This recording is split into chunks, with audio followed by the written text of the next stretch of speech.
Hey everybody, I'm Delegate Eric Ludke. I'm the Majority Leader in the Maryland House of Delegates, and this past Monday we passed something called the crossover deadline. And what the crossover deadline is it's the deadline by which we need to have bills out of the House and into the Senate if they have a decent chance at passage. So most of the work that we're going to do in the House this year, we've already moved, right? And now we're going to be negotiating back and forth with the Senate about some of these bills and hopefully get them all the way across and onto the governor's desk.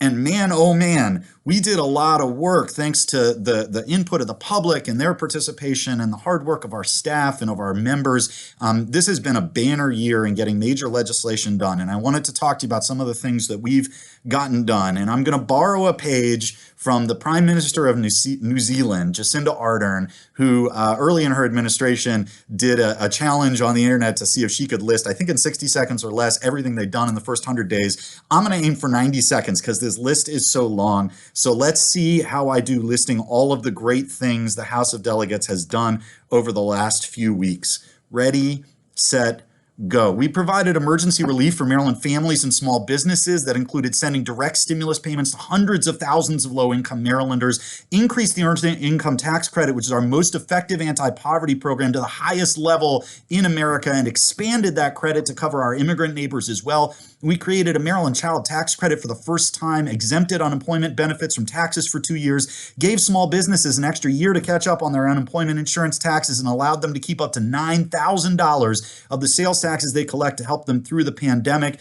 We invested new funding in school reopening, utility relief, support for small businesses and nonprofits, disability assistance, housing programs. We overrode a ton of vetoes from this governor, and some of those vetoes set Maryland on the path to having a world-class school system. When we overrode the governor's veto, the blueprint for Maryland's future, we set up a new grant program to fund youth and amateur sports programs named in honor of our late speaker, Michael Bush. We banned library late fees for kids, expanded state purchasing of products grown in Maryland farms, expanded grants for aging in place programs, provided matching grants and technical assistance for high-tech small businesses, established the Maryland Mental Health and Substance Use Registry and referral system so people can get access to mental health and substance use support. We expanded MARC rail service, funded the Prescription Drug Affordability Board, and closed the last loophole in Maryland's background check laws for firearm purchases. Those are just the veto overrides. We passed a balanced budget that eliminates the state deficit for the next 2 years and shores up the state retirement system, dedicated nearly $600 million to historically black colleges and universities to make up for past discrimination,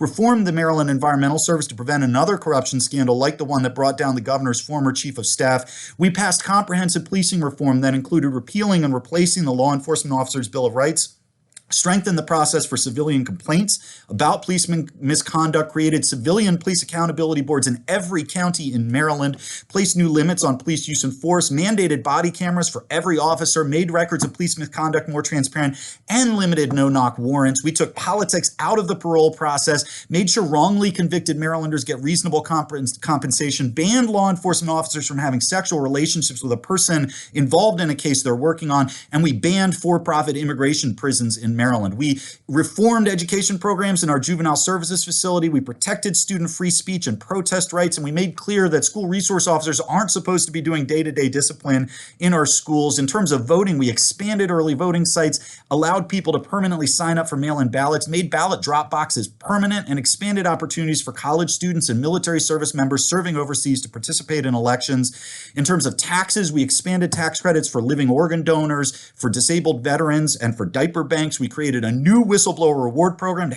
help catch people who cheat on their taxes, allowed counties to set different income tax rates for middle-class families and millionaires, and prohibited taxpayer dollars from being used to bust unions. We permanently expanded telehealth access to make sure Marylanders had better access to health care, expanded the 211 system to include more mental health services, required implicit bias training for healthcare professionals, reduced medical record fees to save you some money when you go to the doctors. We provided targeted healthcare investments aimed at reducing healthcare disparities, particularly in minority communities. We made significant and necessary improvements to our unemployment insurance system that improve customer service and increase accountability in the system.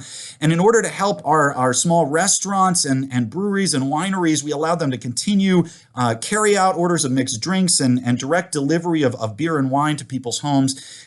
Because housing's been a big issue during the pandemic, we work to keep people in their homes by placing new restrictions on evictions of families with children during the pandemic. We increased the cost of evictions to reduce abuse of the eviction process by unscrupulous landlords and funded new programs to help people at risk of eviction get a lawyer. We created tax-free savings accounts to help people save up for their first home, reformed and expanded access to electricity and gas assistance programs for low-income Marylanders, and we implemented sports betting, which you approved at the ballot last fall.